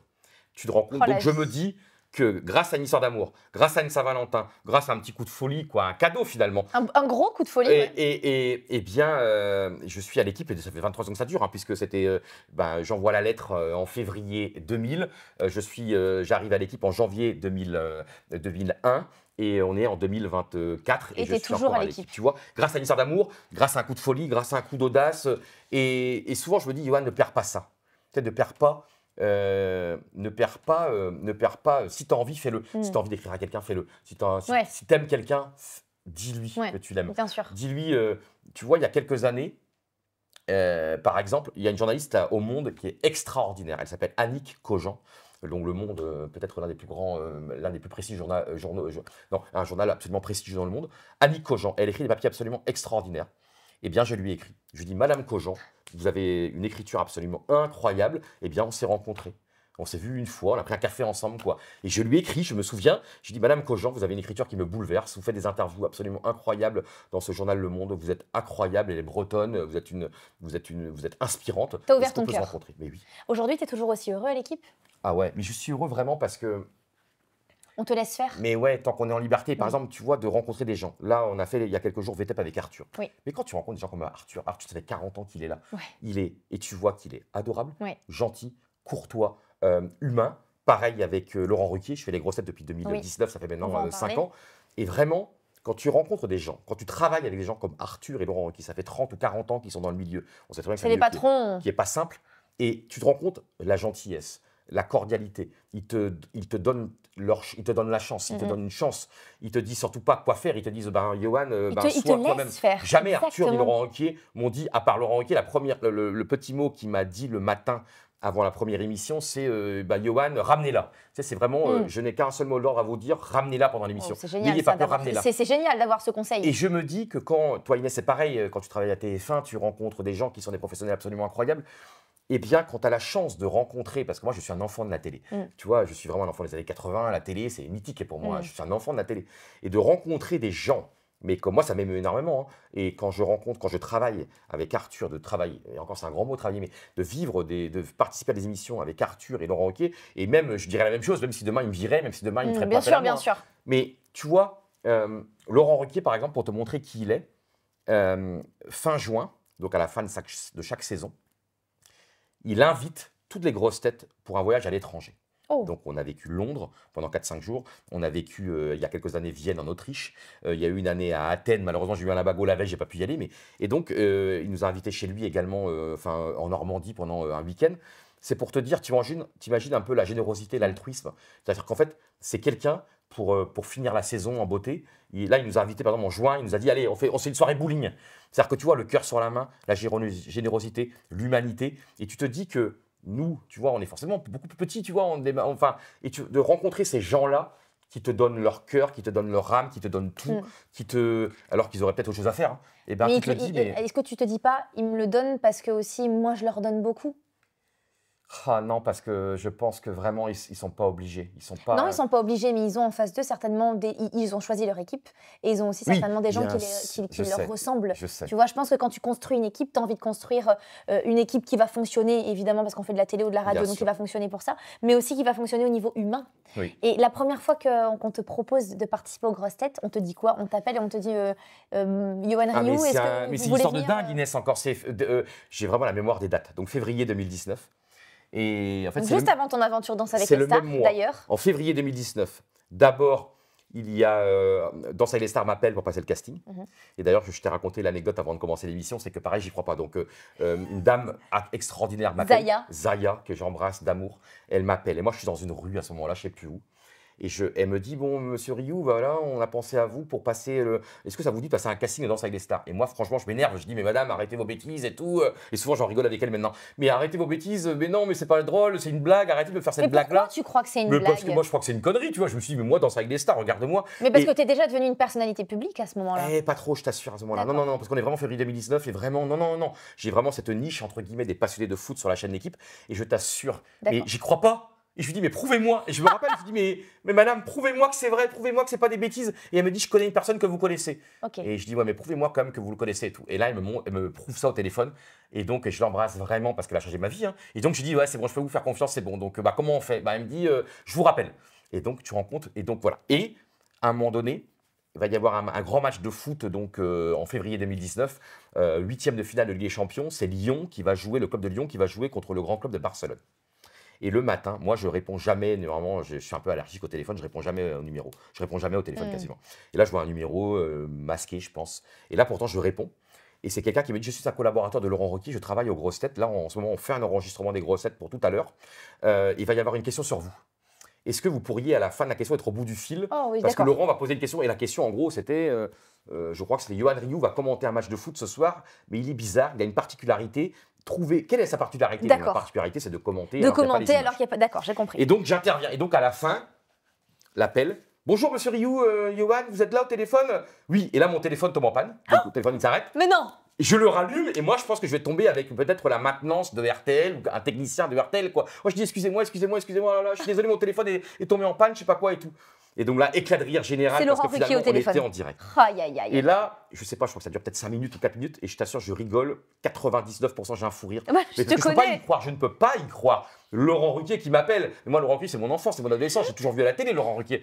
Et là, mais je t'assure, et là, je vis un moment vraiment de magie pour moi, en tout cas, je sais pas si c'est un moment de magie, mais pour moi, c'est mon magie d'état de grâce où je rigole tout le temps. Et à la fin, j'entends la phrase, mais vous ne pensez pas, là, cher chroniqueur, que ça pourrait pas être une nouvelle grosse tête Yoann Rioux. Et moi, je me dis, mais moi, j'y crois pas, encore une fois. Je me dis, mais non, mais là, il dit ça parce que peut-être il est gentil, il est courtois. On est à l'antenne, et voilà. Et je me dis, bah oui, on a passé un super moment. Tu te rends compte, j'ai eu une question aux grosses têtes, mais voilà, c'est déjà très sympa. Et quelques jours plus tard, Anthony, qui est absolument extraordinaire, Anthony, qui est un de ses principaux collaborateurs et bras droit, qui m'appelle et qui me dit, Yoann, est-ce que vous voulez, on vous propose 2 dates la semaine prochaine, est-ce que vous voulez venir? T'hésites pas une seule seconde. J'hésite pas, mais là j'ai le stress. Hein. D'ailleurs, j'ai toujours le stress aux grosses têtes, hein, parce que c'est tellement immense, les grosses têtes. Ouais. Et donc, ça se passe. Et là, la première émission, je t'assure, je n'ai même pas de souvenir. Je sais que c'est une folie. Je sais que je transpirais. J'étais en folie. J'étais en sueur. Un autre monde, quoi. Mais j'étais dans. Je crois que c'est une émission. J'ai pas le souvenir d'une seule seconde. Je crois qu'il y a Ariel Dombal à ma gauche. Je crois qu'il y a Christophe Beaugrand à ma droite, me semble-t-il. Et c'est une folie parce que ça va trop vite. C'est une folie. Pendant 2h45, tu es plongé dans un truc tellement grand, tellement prestigieux. Laurent qui est là. Je crois que j'ai raconté que des bêtises, que des conneries, pris par le flot d'émotions.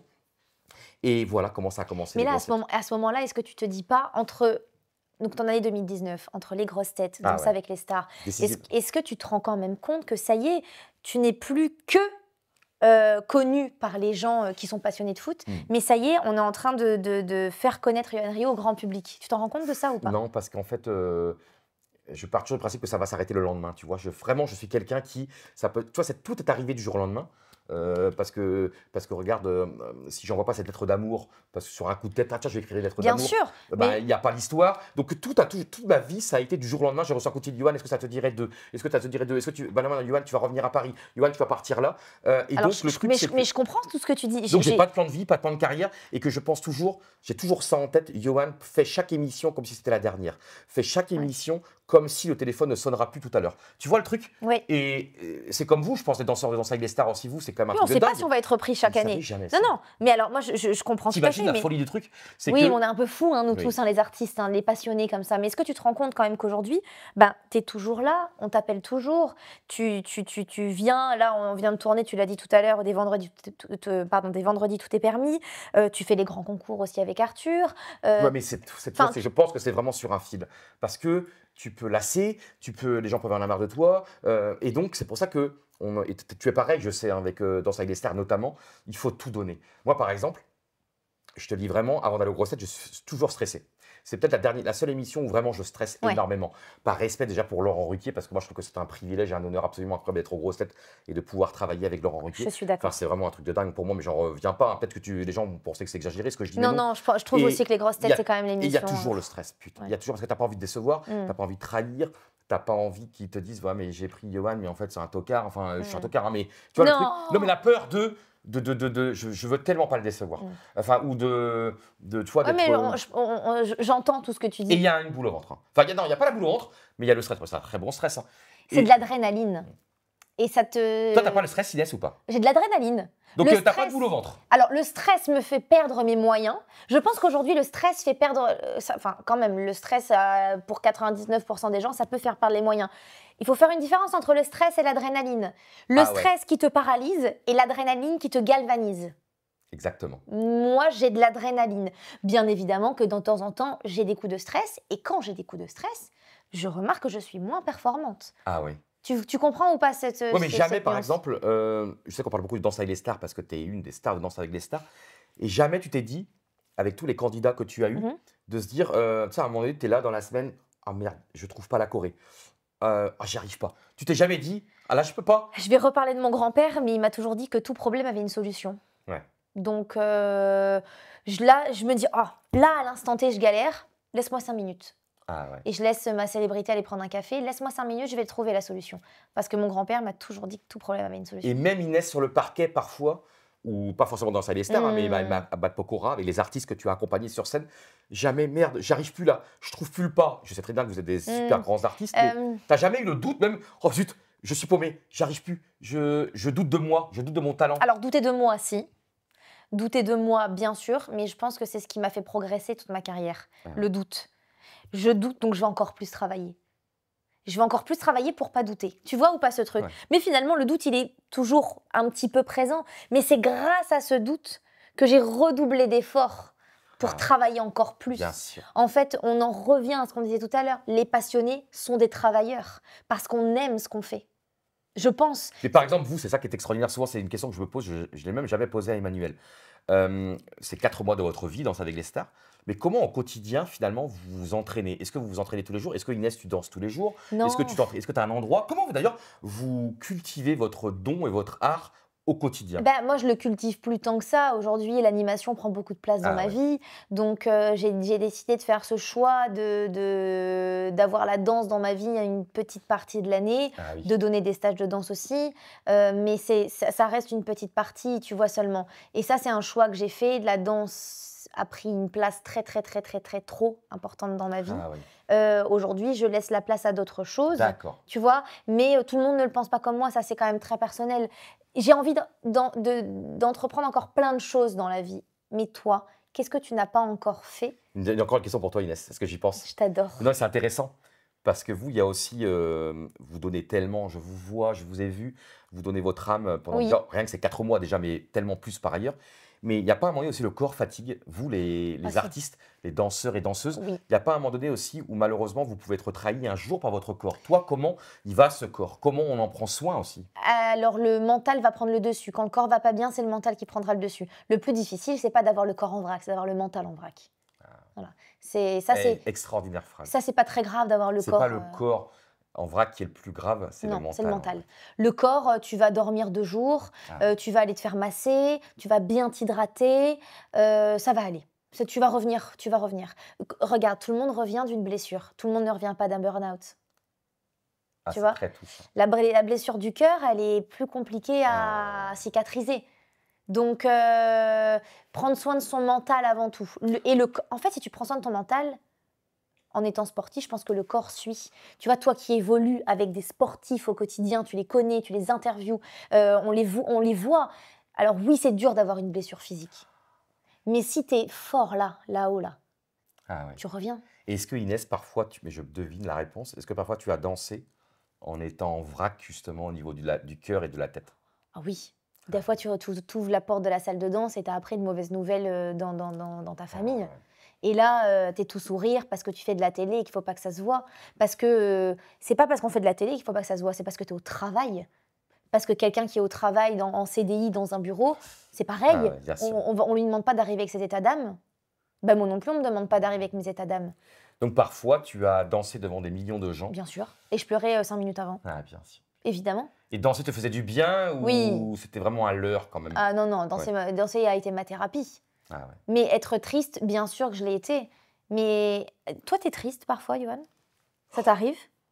Ou je refuse de l'être, peut-être, je sais pas. T'es jamais triste? Tu Je pleures refuse de jamais? l'être. Ah si, je pleure tout le temps. Mais tu pleures de Ouais, bonheur. mais non, ouais, je pleure, mais moi je suis très mélancolique et nostalgique, donc je pleure tout le temps. J'ai même déjà à 6 ans, j'étais nostalgique de quand j'avais 3 ans, donc moi je suis toujours nostalgique. Ouais. Donc forcément, un nostalgique, un mélancolique pleure tout le temps. Mais pas tant de tristesse que ça, je pense, plus de Oh. mélancolie, de nostalgie, tu sais, un ciel gris, moi, me rend dingue. J'adore le ciel gris. Est-ce que t'as peur du temps qui passe? Non, au contraire, j'adore vieillir, j'adore ça. Je suis tellement plus heureux à 46 ans qu'à 40 ans, qu'à 35 ans, qu'à 30 ans, qu'à 25 Ouais. ans, qu'à 20 ans. Mais c'est Donc tu seras génial! encore plus heureux dans 5 Oh ans. ouais, mais Et tu- j'adore, et- mais je t'assure! Mais non, mais tu trouves pas que c'est génial de Ah non, vieillir? mais bien Mais sûr. j'adore vieillir! J'ai- Mais je sais qu'attends, ce qu'il faut dire aux téléspectateurs, on dit pas Bah, téléspectateurs sur YouTube, si, je pense. il y a YouTube, il y a Ouais, des... ouais. Et en fait, on nous écoute en podcast Je suis audio tellement aussi. pas jeune, tu sais, je suis tellement vieux, je suis tellement conservateur. Oui, mais tu aimes vieillir, c'est ça le Oh là principal. là là là! Et là, on a des jeunes derrière et tout, je sais pas qu'est-ce qu'ils en pensent de ça! Ils pensent Non, que mais t'es super. Ils ont vous avez quoi, 20 balais, 30 ans, non? Et donc c'est rigolo, et je me dis, mais qu'est-ce qu'ils disent? Il se fout là, il dit qu'il aime vieillir. Mais j'adore vieillir. Non, non, mais ils le savent parce que moi aussi, j'aime vieillir. Je leur dis que j'aime Je vous vieillir. assure, c'est pas mal. Hein. C'est pas mal. Vous qui avez 20 ans, je regarde les chers auditeurs, téléspectateurs, il y a 3 personnes derrière vous, 2 jeunes garçons et une jeune fille. Et voilà, ils ont 20, 30 ans. Et donc, et ils sont très sympathiques d'ailleurs. Mais je vous assure, mais moi j'adore vieillir. Qu'est-ce que t'as pas encore fait dans ta carrière, Yoann, que t'aimerais faire en vieillissant, justement?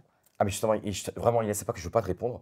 Mais je sais pas, parce Est-ce que... que t'aimerais animer une émission qui n'a rien à voir avec le sport ou t'aimerais créer justement... Est-ce que t'aimerais créer un événement sportif? Est-ce que t'aimerais changer de plateforme et peut-être arriver plus sur les réseaux comme Twitch? Est-ce que t'as Non, envie... parce que je Pas pense forcément un que... rêve. Est-ce que t'as envie de quelque chose ou alors tu vis tellement au jour le jour Ouais. que... Et puis il a trop peur de...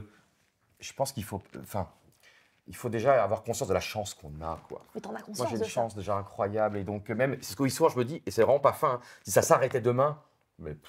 Ah oui, après, j'arrête, c'est avoir un enfant, ça, c'est ouais, bien sûr, bah, dire papa. Mais attends, aller au stade de foot, aller au match de foot et tout, mais bien sûr, faire des bêtises. Faire toi aussi les faire 30 bêtises avec mes km avec ton Mais enfant. bien sûr, et- moi, je ferais plus de bêtises que mes enfants. Enfin, non, mais moi, c'est le rêve de ma vie, bien sûr. Oui, oui, parce que j'ai 46 ans, mes rêves, je les ai faits. J'ai fait les Jeux Olympiques, j'ai participé aux Jeux Olympiques en 2006, d'hiver à Turin, en tant que journaliste. C'est bon, quoi. Le boulot, ça va 2 minutes, c'est Ouais. très bien, j'adore, c'est super, merci. Mais ouais, avoir, bien sûr, devenir Ouais. papa. Mais Donc ça, bien c'est plutôt sûr. un rêve dans la vie personnelle alors. Ouais, parce que professionnel, en fait, il faut à un moment donné, j'ai tellement eu de chance déjà. Mais je t'assure, Inès. On la provoque, hein, la chance. Ouais, tu ouais, sais, ouais. en commençant vers 20, 22 ans, maintenant j'en ai 46.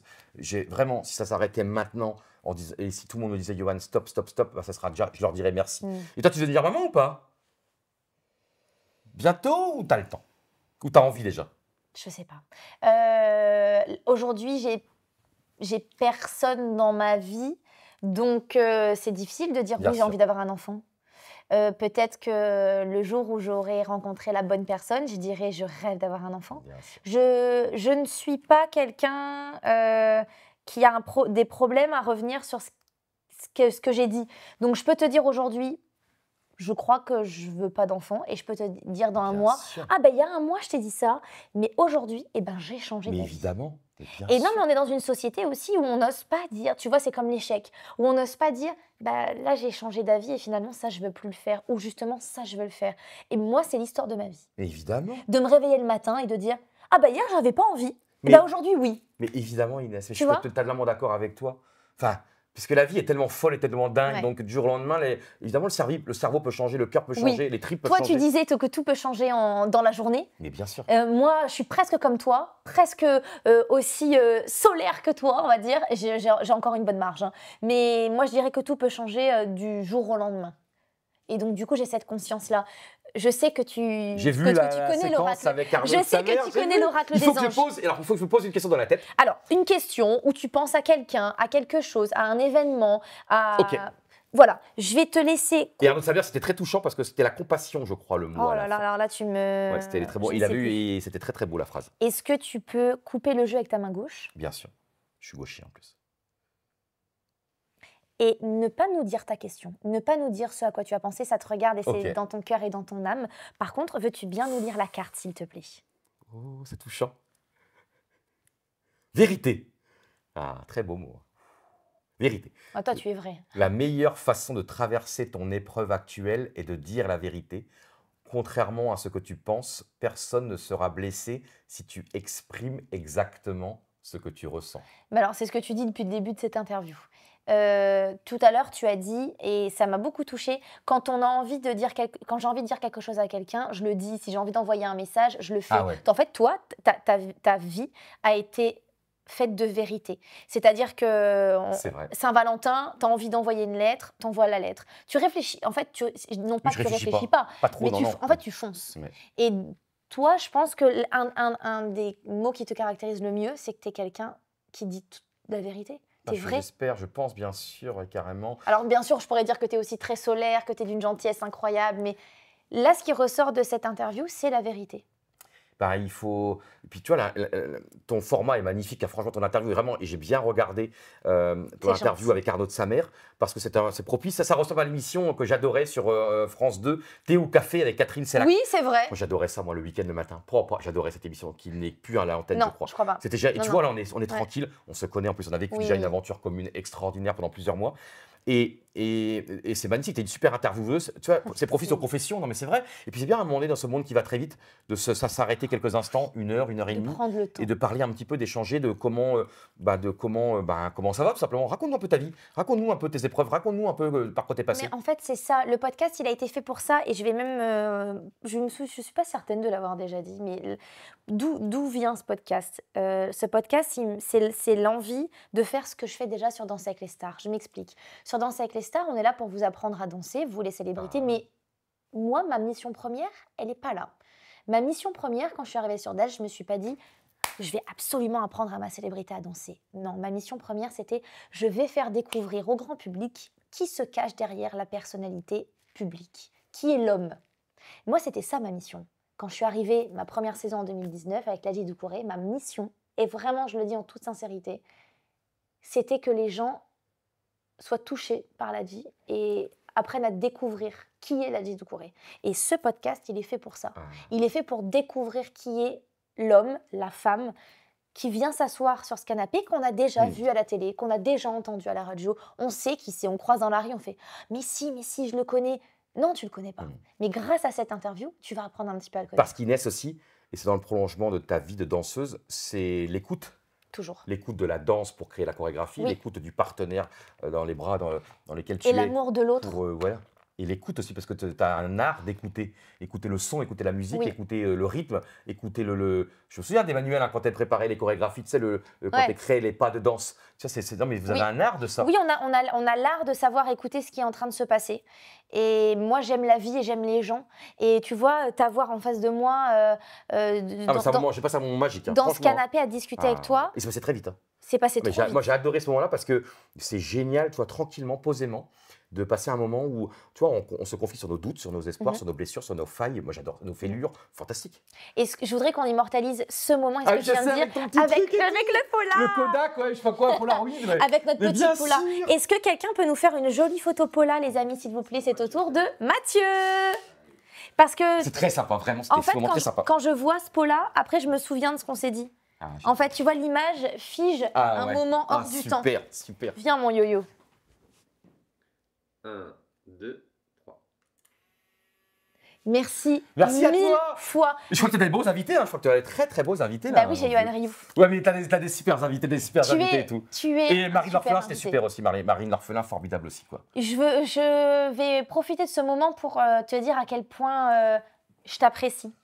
À quel point c'est un bonheur d'avoir Mais c'est trop partagé. gentil, mais arrête, non, c'est non, trop mais c'est la gentil, vérité, Yo-Yo. Non, mais bien sûr, je sais. À quel Mais point c'est ça a trop été un gentil, bonheur vraiment. de partager Danser avec les stars avec toi. Toutes les équipes ont été unanimes à le dire.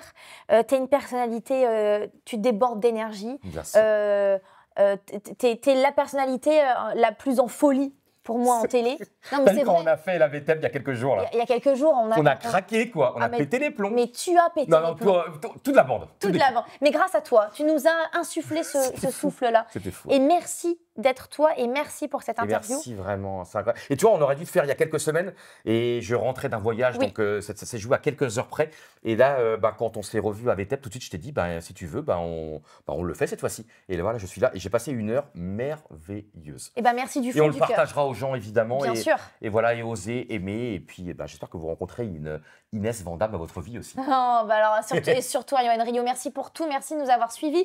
N'hésitez pas à laisser un petit commentaire sur la vidéo, à vous abonner ou à liker la vidéo. Je vous embrasse et je vous dis bien sûr à dimanche prochain.